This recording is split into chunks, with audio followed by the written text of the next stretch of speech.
Iwasan ninyo ang sinumang kapatid na tamad at di namumuhay ayon sa itinuturo namin sa inyo. Okay. Ilagay po natin ngayon na ako'y nagtuturo. Kayo po yung aking tinuturuan. No? Kung ano daw po yung aking tinuturo, yun din ang aking gagawin bilang tagapagturo. Sabi nga po natin, amen. Okay. Kung ano yung tinuturo ko ngayon, ito po ang hinihiling ng Biblia, na kung ano yung tinuturo ko, sabi niya, mamuhay sa itinuturo namin sa inyo. Kung ano yung itinuturo ko ngayon, ito ang dapat namin ding pamumuhay. No? Okay, sabi na rito, alam na ninyo kung paano kayo susunod sa mga halimbawa namin. Amen po. Mayroon kayong titinang halimbawa na kung hindi dapat, huwag kayong sumunod kasi hindi tama yung halimbawa. Kaya sinasabi rito, ang tagapagturo ay malaki ang pananagutan sa kanyang mga tinuturuan. Kaya ang mga tagapagturo ay dapat, sabi rito, alam na ninyo kung paano kayo susunod sa mga halimbawa namin. Hindi kami nagtamad noong kasama ninyo kami. Hindi kami kumain nang di namin binabayaran.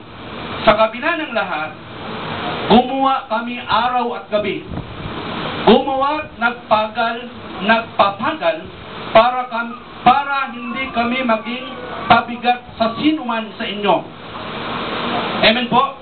Mahalaga ang qualification ng isang leader na hindi po siya umaasa at hindi po dapat nagpapabigat doon sa kanyang mga nasasakupan. Bagkus ang isang leader ay dapat mayroong tamang halimbawa.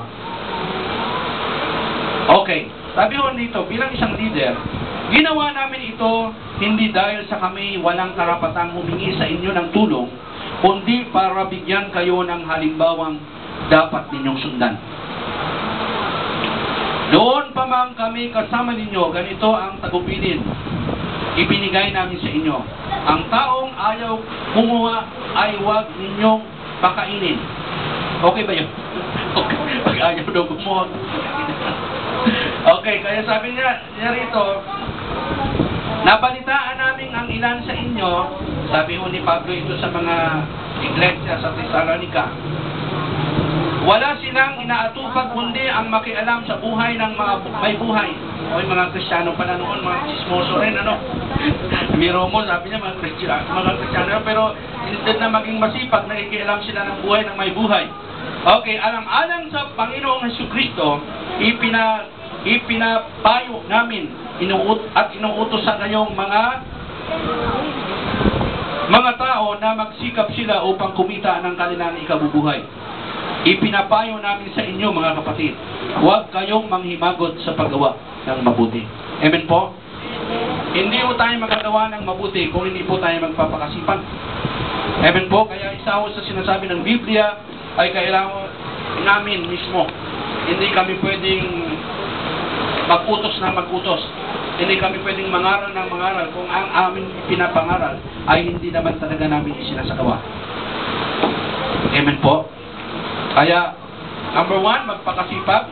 Number 2, huwag niyong pababayaan ang gawain ng Panginoon dahil dito tayo napapalakas. Number 3, mga kabataan, sumunod kayo sa inyong mga magulang. Sa sino nakakataan, sa trabaho, sa mga boss po natin, sa mga tagapanguna po sa atin, mga children, sumunod sa mga magulang, influence, kasi mayroong pangako ang mahaba ang buhay mo, pagpapalain ang buhay mo. Pang-apat, sumunod sa halimbawa ng mga tagapagturo sa inyo. Kaya di ba mahirap po, no? Mahirap pagturo, tatayo-tayo ako rito. Tapos magpaparinig ko na ang pera. Pagturo ko pa, kapatid, napakabuti ng Diyos. Bakit? Kamatis lang kulang namin, pero nandito pa rin naman tayo. Siguro sabihin na, makinamdam naman kayo. Wala nga kami, ano nyo na yun? Hindi dapat ganun ang patutuo ng isang preacher. Ano?